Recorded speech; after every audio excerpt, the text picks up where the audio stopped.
الرحمن الرحیم، میں ہوں محمد علی ڈار اور یونیک آن لائن لیکچر میں شعبہ اردو کی جانب سے بیٹا آپ سے مخاطب ہوں۔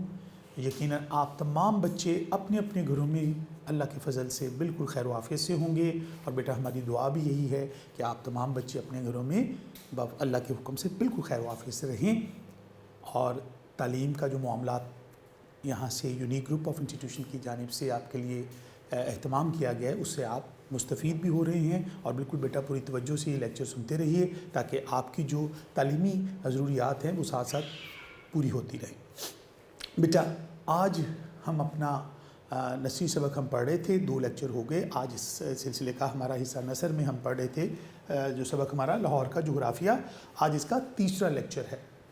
آج اس کے تیسرے لیکچر میں اب جہاں تک ہم نے پڑھا تھا بہم ثانیہ آپ تک ہم پڑھ رہے تھے لاسٹ لیکچر، اور اب اس سے انشاءاللہ ہم آگے دیکھتے ہیں کہ آگے بخاری صاحب نے اپنے اس مضمون میں جو مزاح کے رنگ میں لکھا اور لاہور کے مسائل کو بڑے ہی خوبصورت پیرائے میں ہم تک بھی پہنچایا، اور اس وقت کی جو انتظامیہ جب یہ مضمون لکھا گیا تھا تو اس انتظامیہ کو بھی تھوڑا سا ایک ویک اپ کال دی کہ دیکھیے لاہور کے مسائل بڑھ رہے ہیں، اس پہ توجہ دی جائے۔ تو آئیے بیٹا اپنے اس لیکچر کی طرف بڑھتے ہیں، اپنی کتابیں کھولیے اور بسم اللہ کرتے ہیں، اپنا ٹاپک کا آغاز کرتے ہیں۔ بسم اللہ الرحمن الرحیم۔ ابتدا ہے رب جلیل کے بابرکت نام سے جو تمام جہانوں کا پالنے والا ہے۔ Unique group of institutions Lahore کے آن لائن لیکچر میں بیٹا آپ تمام بچوں کو ایک مرتبہ پھر دل کی گہرائیوں سے خوش آمدید، ویلکم۔ اردو سال اول انٹرمیڈیٹ پارٹ 1 میں بیٹا ہم لوگ پڑھ رہے ہیں حصہ نثر، اور بیٹا حصہ نثر میں آج ہمارا یہ تیسرا لیکچر ہے۔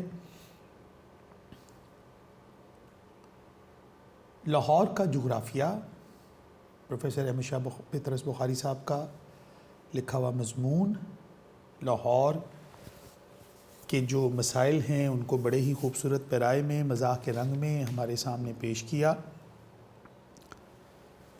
یہ چیپٹر ہم بیٹا پڑھ رہے ہیں، یہ وہ موضوعات ہیں جو بیٹا ہم نے پڑھے۔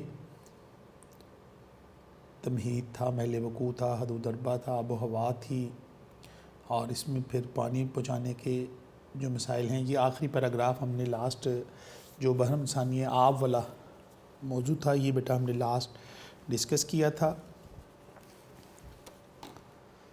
کہ نظام سکے کے متفادات سے اس قدر ضرور ثابت ہوا ہے کہ پانی بچانے کے لیے جو ہے نلکوں کی ضرورت ہے، اور پھر اس میں انہوں نے کمیٹی نے یعنی لاہور کی انتظامیہ نے جو جا بجا کروڑوں روپے خرچ کر کے نل لگوا دیے ہیں، اور فی الحال ان میں ہائیڈروجن اور آکسیجن بھری ہے۔ تو بیٹا یہ ہم نے سارا پیچھے سے یہ چیپٹر یہاں تک ہم ڈسکس کر چکے، اس کو پڑھ چکے۔ یہاں یہ وہ پیراگراف جو چل رہا تھا ہمارا، تو بیٹا یہاں پر پانی کی اہمیت پر بات ہم نے پڑھی، اور یہاں پہ بیٹا ڈسکس ہوا کہ کمیٹی جو ہے اس نے آب و ہوا کا جو بندوبست کیا ہے کہ اس کے لیے دھوئیں کے مراکز کھول دیے ہیں، اور گرد و غبار مفت تقسیم کیا جا رہا ہے وہاں پر۔ اسی طرح پانی بچانے کے لیے بھی نظام سکے کے مسودات کا سہارا لیا جا رہا ہے، اور کمیٹی جو ہے اتنے قدیم نظام سکے کے ہاتھ سے لکھے ہوئے مسودات، یعنی ہینڈ ریٹن جو اس نے اپنے ہاتھوں سے مسودہ بنایا تھا، جو پلان بنایا تھا پانی پہنچانے کا، نظام سکے نے اپنے زمانے میں جب اسے کچھ دیر کے لیے بادشاہ بنایا گیا تھا، بادشاہ کی جان بچانے کے انعام کے طور پر، تو یہ اس بات کی طرف اشارہ ہے۔ تو یہاں ایک جو پانی کے مسائل ہیں ان کو بھی بڑے ہی خوبصورت مسائل کو بیان بڑے اچھے رنگ میں بخاری صاحب نے پیش کیا۔ تو بیٹا یہاں پر جو پانی کی جو اہمیت ہے اس کو آپ نے ڈسکس کیا، ہم نے بیٹا پانی کی جو ضرورت ہے انسانی زندگی کا، صبح اٹھ کے پانی پینے سے لے کر کپڑے دھونا، گھر کی صفائی اور کھانا پکانا، شاید ہی کوئی ایسا معاملات ہے زندگی ہو جس میں پانی کا استعمال نہ ہوتا ہو۔ تو یہ سارے معاملات میں پانی کی ایک اہمیت ہے، اور جو اہل لاہور ہیں ان کی یہ ضرورت بھی ہے، اور لیکن کیونکہ یہاں آبادی بڑھتی گئی، لوگوں کی ضرورتیں بڑھتی گئیں، لیکن وہ وسائل اس طرح نہیں بڑھائے گئے، ان کی ضرورتوں کو پورا کرنے کے لیے اس کا کوئی حل نہیں سوچا گیا، بلکہ ہیلے بہانوں سے وقت کو گزارا گیا، اور ان ہیلے بہانوں کے نتیجے میں یہاں پر جو مسائل تھے بجائے کم ہونے کے بتدریج بڑھتے چلے گئے. جیسے وہ جو پانی کو اکٹھا کر دیا گیا شہر کے اندر، اور یہاں پر اب ہر گھر کے باہر ایک دریا بن گیا. تو یہ ساری چیزیں یہاں پر انہوں نے اس طرح کی معاملات کیے، یعنی سلوشن نہیں نکلا پانی کا. تو اس حصے میں بخاری صاحب یہاں یہ بتانا چاہتے ہیں کہ یہ ساری کوششیں جو کی جا رہی ہیں، اس سے پیسے تو لگ رہی ہیں، کروڑوں روپے خرچ کیے گئے ہیں، پائپس لائن بچھوائی گئی ہیں، نلکے لگوائے گئے ہیں، ٹیپس لگوائے گئے ہیں، لیکن پانی کی دقت دور نہیں ہوئی اور بتدریج بڑھتی جا رہی ہے. اب ضرورت اس امر کی ہے کہ انتظامیہ ہوش کے ناخن لے اور اہل لاہور کی جو ضروریات ہیں، جو یہ انسان کی بنیادی ضروریات ہیں، اس کو حل کرنے کی پر توجہ دی جائے. تو بیٹا اب ہم پڑھتے ہیں اس سے اگلا حصہ. یہاں بیٹا ذرائع آمد و رفت. ذرائع آمد و رفت یعنی سفری ذرائع. یہ پیراگراف ہم پڑھیں گے. یعنی آمد و رفت کے لیے سفری ذرائع کیا ہیں، سڑکیں کیسی ہیں، ٹرانسپورٹ کی سہولیات کیا ہیں، ان کی بات کی گئی ہے. تو بیٹا آغاز کرتے ہیں یہاں سے. جو سیاح کہتے ہیں سیر کرنے والا، لاہور تشریف لانے کا ارادہ رکھتے ہوں، ان کو یہاں کے آمد و رفت کے ذرائع کے متعلق چند ضروری باتیں ذہن نشین کر لینی چاہیے، یعنی اپنے ذہن میں بٹھا لینی چاہیے. یعنی کہ کوئی شخص سیر کرنے کے لیے لاہور میں آنا چاہتا ہے، لاہور کی سیر کرنا چاہتا ہے. لاہور کیونکہ ایک تاریخی شہر ہے، اس کی ایک اپنی تاریخ ہے. یہ اتنا ایک تو قدیم شہر ہونے کی وجہ سے یہاں پر بہت سی تہذیبوں کے اثرات ہیں، اور یہاں اس شہر کے اندر جو ہیں اس کے کلچر کے اندر، اس کی عمارتوں کے اندر، اس کی رہن سہن کے اندر اور ان کی تعمیرات کے اندر وہ تمام کلاسیکل جو اثرات ہیں وہ موجود ہیں. زمانہ گزر گیا، صدیاں بیت گئیں، لیکن اس شہر کی جو ہے جو ایک اپنا ایک جو کیا کہہ سکتے ہیں اس کے کلچر جو ہوتا ہے، اس کا ایک مزاج جو ہوتا ہے، جو رہن سہن ہوتا ہے، وہ ابھی بھی موجود ہے اور زندہ ہے. اور ڈیفینیٹلی اس تاریخی شہر ہونے کی وجہ سے اس کی اہمیت پوری دنیا میں بہت زیادہ ہے. دنیا میں بیٹا دنیا میں آپ کہیں بھی چلے جائیں، کسی سے پوچھیں کہ پاکستان کہاں ہے، پنجاب کہاں ہے، وہ شاید اتنا لوگ نہ جانیں. لاہور کے بارے میں لوگ ضرور جانتے ہوں گے. دنیا کے تمام کلچر کے اندر کہ لاہور کے کلچر کی ایک اپنی خوبصورتی ہے، اس کا ایک اپنا رنگ ہے، اس کا اپنا ایک حسن ہے. تو لوگ بڑی دنیا سے یہاں پر آپ اب کبھی بھی آپ کسی بھی چلے جائیں، بادشاہی مسجد چلے جائیں، آپ کسی بھی شاہی قلعے چلے جائیں، شالامار باغ چلے جائیں، یہ وہ جہانگیر کا مقبرہ ہے، نور جہاں کا مقبرہ ہے، یہ جتنی بھی ایسی عمارتیں ہیں، جتنی بھی ایسی تاریخی چیزیں ہیں جو شہر لاہور کا حسن بھی ہیں اور دنیا بھر کے سیاحوں کی توجہ کا مرکز بھی ہیں. تو آپ وہاں جائیں گے تو آپ کو بہت سے غیر ملکی بھی نظر آئیں گے، اپنے ہم وطن بھی نظر آئیں گے، اپنے لاہور کے شہری بھی نظر آئیں گے. دوسرے شہروں سے آئے ہوئے بھی لوگ جب لاہور آتے ہیں تو یہاں کی سیر کرتے ہیں. تو لاہور کی سیر کرنا تو ویسے بھی ایک خوبصورت زبردست ایک تجربہ ہے. تو یہاں بخاری صاحب نے، کیونکہ آپ لاہور میں رہے، آپ گھومے پھرے، آپ نے یہاں سیر و تفریح بھی کی اپنے زمانہ طالب علمی میں بھی اور اپنی پریکٹیکل لائف کے اندر بھی، اور بڑے بڑے جو نامی گرامی لوگ ہیں ان کا لاہور سے تعلق رہا. تو اس لیے آپ جب لاہور کی بات کرتے ہیں تو یہاں انہوں نے ایک بڑی مزاح کے رنگ میں یہاں بات کی ہے کہ کوئی شخص سیر کرنے کی غرض سے سیاحت کے لیے لاہور آنے کا ارادہ رکھتا ہے تو چند باتیں ذہن میں رکھ لے کہ لینی چاہیے تاکہ وہ یہاں کی سیاحت سے کما حق کا اثر پذیر ہو سکے، یعنی میکسیمم حد تک اس پر اثر پڑے اس سیاحت کا، یعنی زیادہ سے زیادہ جیسے ہونا چاہیے ویسے اس پر اثر پڑے. یعنی جیسا اس علاقے کی سیر، اس شہر کی سیر کرے گا تو یہاں کے جو ذرائع سفری ذرائع ہیں وہ استعمال کرے گا، یہاں کی سڑکوں سے گزرے گا، تو اس پر اس کا اثر ہونا چاہیے. تو یہ بڑا ضروری ہے ایک سیاح کے لیے. اب یہاں انہوں نے ذکر کیا کہ جو سڑک بل کھاتی ہوئی لاہور کے بازاروں سے گزرتی ہے اور تاریخی اعتبار سے بہت اہم ہے، یہ وہی سڑک ہے جو شیر شاہ سوری نے بنوائی تھی. شیر شاہ سوری 1540 سے 1545 تک، یعنی 1540 سے لے کر 1545 کا دور ہے. اس کا اصل نام فرید خان تھا. ہندوستان کا یہ عظیم حکمران تھا. یہ وہ شخص تھا جس نے ڈاک کا نظام قائم کیا اور اس نے جی ٹی روڈ سڑک بنوائی اور زمینوں کی پیمائش کا کام بھی کروایا. اور یہ جو شیر شاہ سوری نے یہاں پر روہتاس، قلعہ روہتاس جو ہے، اگر آپ نے نام سنا ہو، اور بہت سے بچے اسکول کالج کے اسٹڈی ٹورز کے دوران قلعہ روہتاس جاتے ہیں، تو یہ بھی شیر شاہ سوری کا بنایا ہوا قلعہ ہے جو جی ٹی روڈ پر جہلم کے پاس واقع ہے. شیر شاہ سوری جو ہے اس نے جی ٹی روڈ بنائی کیونکہ وہ چاہتا تھا کہ جو یہ دلی جانے کے لیے اس نے ایک روڈ بنائی، ایک تعمیر کی، جسے جی ٹی روڈ بھی کہتے ہیں، گرینڈ ٹرنک روڈ بھی کہتے ہیں. یہ تاریخی سڑک ہے اور یہ سڑک شیر شاہ سوری نے بنوائی. یعنی ظاہری بات ہے جو لوگ لاہور آئیں گے اور لاہور میں جو سرکولر روڈ سے گزرتی ہے سڑک، لاہور سے ہوتی ہوئی یہاں سے گری بازاروں سے گھومتی ہوئی جو ہے، یہ جی ٹی روڈ سے واگا بارڈر کی طرف آپ یو ای ٹی کی طرف سے گزرتے ہوئے آپ ادھر سے چلے جاتے ہیں، تو یہ لاہور تک آنے کے لیے ایک بہترین وسیلہ سمجھی جاتی ہے، ایک ذریعہ سمجھی جاتی ہے. اگر آپ کسی ادھر سے آ رہے ہیں پشاور والی سائڈ سے،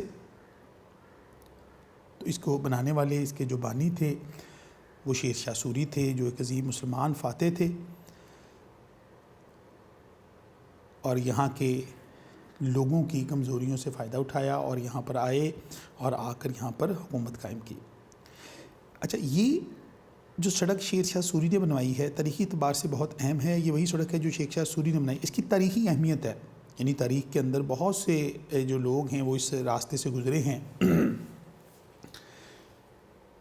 یہ آثار قدیمہ میں شمار ہوتی ہے. ظاہری بات ہے جو چیز آثار قدیمہ میں شمار ہوتی ہے، یعنی اس کو ہم اپنا ایک تہذیبی ورثہ قرار دے دیتے ہیں، وہ بے حد احترام کی نظر سے دیکھی جاتی ہے.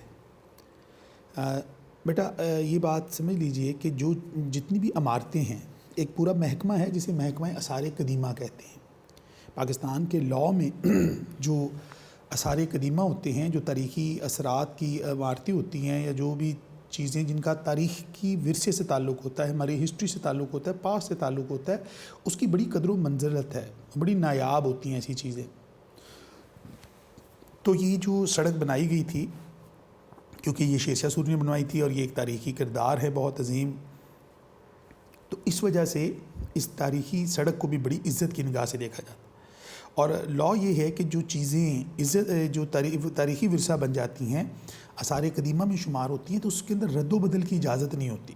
اس کے تحفظ کرنے کا تو حکم ہے، اس کے تحفظ کرنے کے لیے، اس کی دفاع کرنے کے لیے اس کو اس کی اصل حالت میں رکھنے کی کوشش کی جاتی ہے. جیسے آپ دیکھیں نا چبرجی کتنی وہ یہ بنائی گئی ہے، جو اورنج لائن ٹرین بنائی گئی ہے، اس کے نیچے جو چبرجی ہے ایک قدیم دروازہ ہے تاریخی، اس دروازے کی حفاظت کی گئی ہے. اس کو بچانے کے لیے ٹرین کا رخ موڑ دیا گیا ہے، یعنی وہاں سے اس کو تھوڑا سا سی شیپ میں کر دیا گیا ہے، لیکن اس چبرجی کی جو پرانی قدیم عمارت تھی اس کے آثار کو قائم رکھا گیا ہے، یعنی اس کی حفاظت کی گئی ہے اور اس میں رد و بدل کی اجازت نہیں دی گئی، بلکہ اس کی تزئین و آرائش کی گئی ہے، اس کا خیال رکھا جاتا ہے. اس لیے اس کی بڑی احترام ہے، کیونکہ وہ ہمارے پاس سے، ہماری ہسٹری سے یہ چیزیں جڑی ہوتی ہیں. تو شیر شاہ سوری کی بنائی ہوئی جو سڑک جی ٹی روڈ ہے نا، یہ بھی ہمارے لیے ایک تاریخی ورثہ رکھتی ہے اور اس میں کسی قسم کا رد و بدل گوارا نہیں کیا جاتا، یعنی اس کے اندر بھی کوئی تبدیلی نہیں کی جا سکتی، اس کو بھی ایز اٹ از رکھا جاتا ہے. اور یہاں یہ مزاح کے رنگ میں کہا گیا ہے، سڑک کو تاریخی ورثہ قرار دیا ہے یہاں انہوں نے، جس طرح تاریخی عمارتوں کو تاریخی ورثہ قرار دیا جاتا ہے. تو یہاں پر بخاری صاحب نے جو جی ٹی روڈ ہے اس کو ایک تاریخی ورثہ قرار دیتے ہوئے یہ کہا ہے کہ اس میں کسی قسم کا رد و بدل گوارا نہیں کیا جاتا. یعنی یہ جی ٹی روڈ تو لاہور سے گزرتی ہے اور یہاں پر اس کے اندر جو وہ قدیم تاریخی گڑھے اور خندقیں جوں کی توں موجود ہیں جنہوں نے کئی سلطنتوں کے تختے الٹ دیے.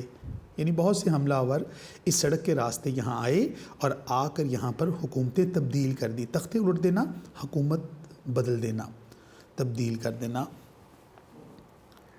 اب وہ تاریخی، اب وہاں پر اس سڑک پر اتنی قدیم سڑک ہے، اتنی پرانی سڑک ہے، شیر شاہ سوری نے بنوائی تھی اور دور آپ کو میں نے بتایا اس کا 1545 کے قریب ہے. تو اتنے 100 سال پہلے بنائی گئی یہ سڑک اور یہ قلعہ روہتاس میں اس کی فوجیں قیام کرتی تھیں. تو یہ اس کی ایک چھاؤنی تھی، اس کا ایک ہیڈ کوارٹر تھا. آپ اس قلعے کی وسعت سے اس کی فوج کا اندازہ کر سکتے ہیں.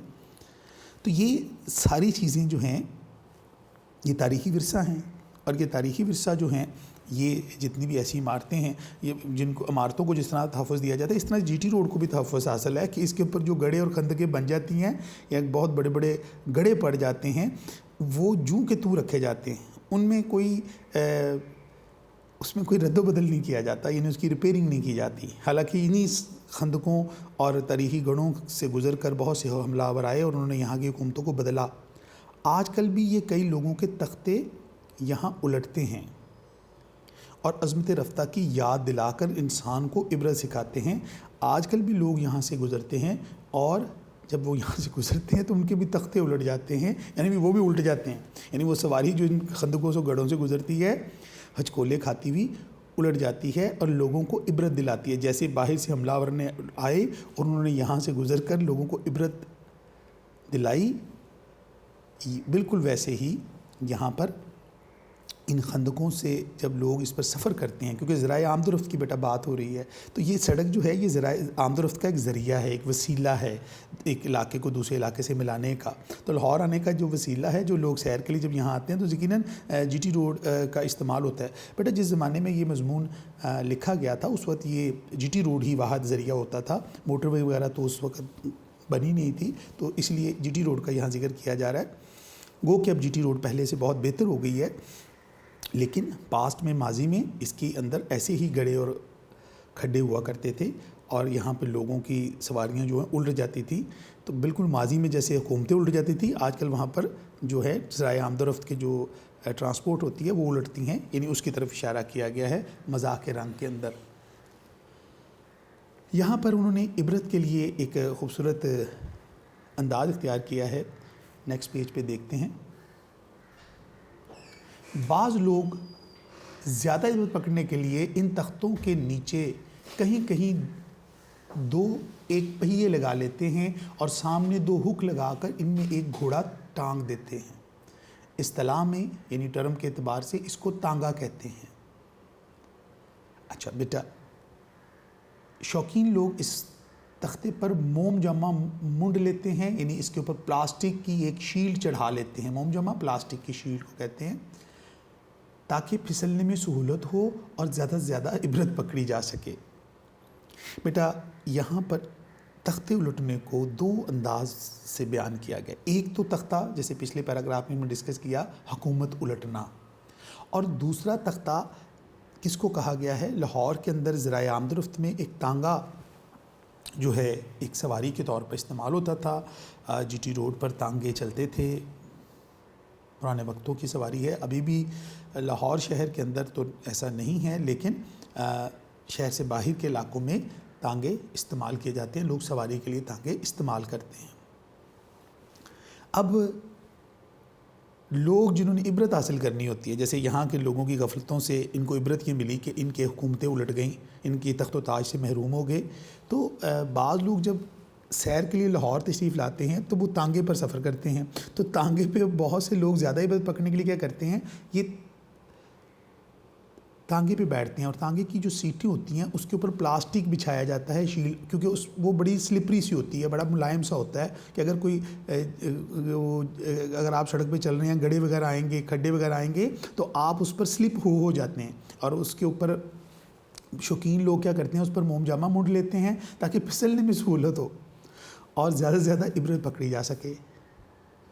تو لہٰذا جب آپ اس میں سے گزریں گے تو وہ ایک ایک جھٹکا، ایک ایک ہچکولا، ایک ایک جو آپ کو جب آپ کی سواری اس پر سے گزرتی ہے تو تانگے کے اندر بیٹا شاکس بھی نہیں ہوتے، اس کے بڑے بڑے لکڑی کے پہیے ہوتے ہیں. آپ تمام بچوں نے دیکھا ہوگا کہ اس کے لکڑی کے پہیے ہوتے ہیں، کمانیاں اس کے نیچے لگی ہوتی ہیں اور اس کے آگے 2 ہک، 2 لمبے لمبے بانس ہوتے ہیں اور لیدر کی جیکٹ کے ساتھ لیدر کی بیلٹس ہوتی ہیں، اس کے ساتھ گھوڑے کو اس کے ساتھ باندھا جاتا ہے تاکہ گھوڑا اس ریڑے کو اس کو کھینچ سکے، اس تانگے کو چلا سکے. یعنی وہ جو سواری کے لیے ہم نے جو پیچھے لکڑی کا ایک فریم ہوتا ہے، ایک ڈھانچہ ہوتا ہے، اس کے اوپر لوگ بیٹھ کے سفر کرتے ہیں اور بڑے شوق سے کرتے ہیں.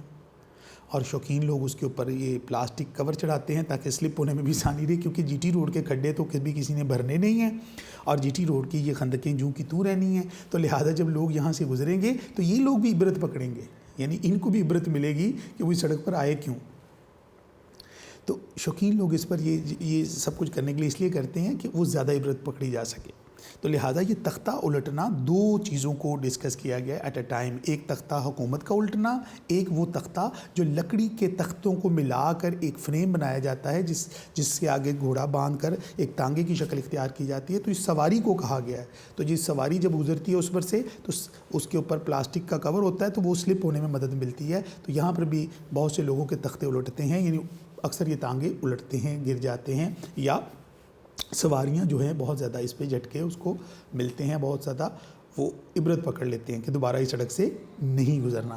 کیونکہ یہاں بخاری صاحب جو ہیں جو سیاح لاہور آنا چاہتے ہیں ان کو تھوڑا سا ایک مشورہ دے رہے ہیں. یعنی بنیادی طور پر وہ اصل میں لاہور کے جو مسائل ہیں، لاہور کے جو مسئلے مسائل ہیں ان کو بیان کر رہے ہیں کہ یہاں کے لوگ جو ہیں وہ سفری سہولتیں کس طرح کی ہیں یہاں پر. یعنی کہ سڑکوں کی تعمیر کا کام، جو سڑکوں کی جو سہولیات ہے سڑکوں کے اوپر، اس کی جو دوبارہ مینٹیننس ہے اس کی طرف اشارہ ہے کہ لاہور کی جو سڑکیں ہیں، کیونکہ لاہور ایک تاریخی شہر ہے اور تاریخ کے اندر اس کا بڑا ایک نام ہے اور اس کی پہچان بھی اپنی تاریخ کے ساتھ جڑی ہوئی ہے، اور یہاں پر جو سڑکیں ہیں وہ بھی تاریخ سے جڑی ہوئی ہیں. تو لہٰذا اس کی تعمیر کے اوپر کوئی توجہ نہیں دی جاتی، ورنہ تو یہ چاہیے تھا کہ اس کی مینٹیننس کی جاتی، اس کی دیکھ بھال کی جاتی، اس تاریخی ورثے کو سنبھالا جاتا.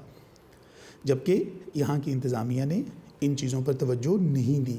تو یہاں لاہور کے مسائل کو اس خوبصورت پیرائے میں بیان کرنے کی کوشش کر رہے ہیں کہ یہ جو ذرائع آمد و رفت جو ہیں ان کے اندر بہتری لانے کی ضرورت ہے. وہ کہ آج کے زمانے میں بہت بہتری آ چکی، لیکن اس زمانے میں جس زمانے میں یہ مضمون لکھا جا رہا ہے تو حالات کچھ تقریباً اسی سے ایسے ہی تھے جیسا کہ مصنف نے یہاں بیان کیے. اچھا، تانگوں میں اگلا پیرا دیکھتے ہیں بیٹا. تانگوں میں بناسپتی گھوڑے استعمال کیے جاتے ہیں. بناسپتی گھوڑے سے مراد ہے نہایت کمزور لاغر گھوڑے. بناسپتی گھوڑا شکل و صورت میں دمدار ستارے سے ملتا جلتا ہے. اب یہ دمدار ستارہ ایک ستاروں کی ایک قسم ہے. گلیکسیز کو جب ہم پڑھتے ہیں، آسمان میں سے ستاروں کے بارے میں پڑھتے ہیں تو وہاں پر دمدار ستارہ ہوتا ہے. اس ستارے کی جو شکل و صورت ہے اس کے پیچھے بہت سی روشنی کی شعائیں نکلتی ہیں، تو ایسا لگتا ہے جیسے کوئی ٹیل ہے بنی ہوئی ہے اس کے پیچھے. طنز کے لیے یہاں کمزور گھوڑوں کے لیے یہ لفظ استعمال ہوا ہے، دمدار ستارے سے ملتی ہے. یعنی بناسپتی گھوڑا کمزور گھوڑا، بیٹا دیسی گھوڑا پلا ہوا خالص خوراکیں کھا کر. بناسپتی گھوڑا یہاں پر کمزور اور لاغر گھوڑوں کے لیے کہا گیا، کیونکہ اس گھوڑے کی ساغ میں دم زیادہ اور گھوڑا کم پایا جاتا ہے. حرکت کے وقت اپنی دم دبا لیتا ہے اور ضبط نفس سے اپنی رفتار میں ایک سنجیدہ اعتدال پیدا کرتا ہے تاکہ سڑک کا ہر تاریخی گھڑا اور تانگے کا ہر ہچکولا اپنا نقش آپ پر ثبت کر سکے، یعنی اس پر مہر لگا سکے اور آپ کا ہر ایک مسام لطف اندوز ہو سکے.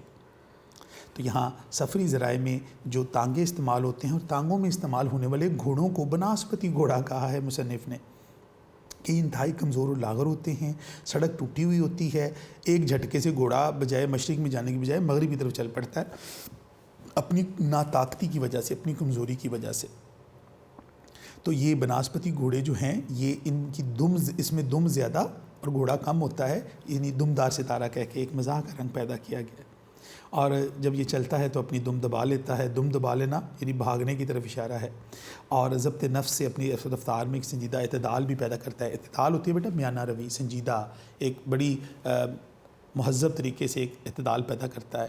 اب جب وہ سڑک سے گزرتا ہے، سواریاں اوپر بیٹھی ہوتی ہیں، گھوڑا صاحب جو ہیں وہ بڑی ایک خاص سپیڈ کے ساتھ، کیونکہ گھوڑے میں بریکس نہیں ہوتی، گھوڑا ایک دم روک نہیں سکتا، ایک دم چل نہیں سکتا.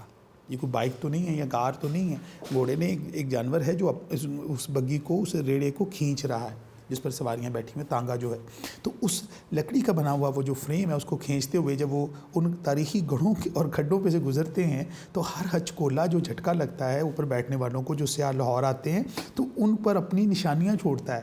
جب وہ ٹکراتے ہیں ادھر ادھر تو ان کے ہر مسام میں، یعنی ایک ایک روئیں میں ان کو نا لطف اندوز ہوتے ہیں، ان کو پتہ چلتا ہے کہ وہ لاہور کی سیر کرنے جا رہے ہیں، کوئی معمولی جگہ نہیں ہے. یعنی یہاں پر بھی انہوں نے لاہور کی جو سفری ذرائع ہے اس کی بات کی اور اس حوالے سے انہوں نے اس کو لے کر چلے. اور لاہور شہر جو ہے، یہ شہر لاہور تیری رونقیں دائم آباد، تیری گلیوں کی ہوا کھینچ کے لائی مجھ کو. ناصر نے اس لیے کہا تھا کہ شہر لاہور جو ہے یہاں لوگ آتے ہیں اور یہاں سیر کرتے ہیں اور یہاں کی تاریخی چیزوں سے بہت کچھ ان کو دیکھنے کو ملتا ہے، کلچر دیکھنے کو ملتا ہے. لیکن اشارہ پھر بھی لاہور کے مسائل کی طرف یہاں ہے کہ لاہور کی گلیاں آباد اور قائم دائم ہیں. ان تمام مسائل کے باوجود بھی لوگ یہاں آتے ہیں اور سیر و تفریح کرتے ہیں اور شہر لاہور سے محبت بھی کرتے ہیں. لیکن انتظامیہ کا کام یہ ہے کہ یہاں پر آنے والی جو سڑکیں ہیں، یہاں پر جو ذرائع عام رفت ہے اس میں بہتری لائی جا سکے، جو کہ ابھی تک اس طرح سے جس طرح ہونی چاہیے اس طرح اس زمانے میں نہیں ہوا کرتی تھی. بیٹا یہاں تک رکھیے، باقی انشاءاللہ ہم اگلے لیکچر میں اس کو ڈسکس کریں گے. تب تک کے لیے مجھے اجازت دیجیے. اللہ نے کے ماں.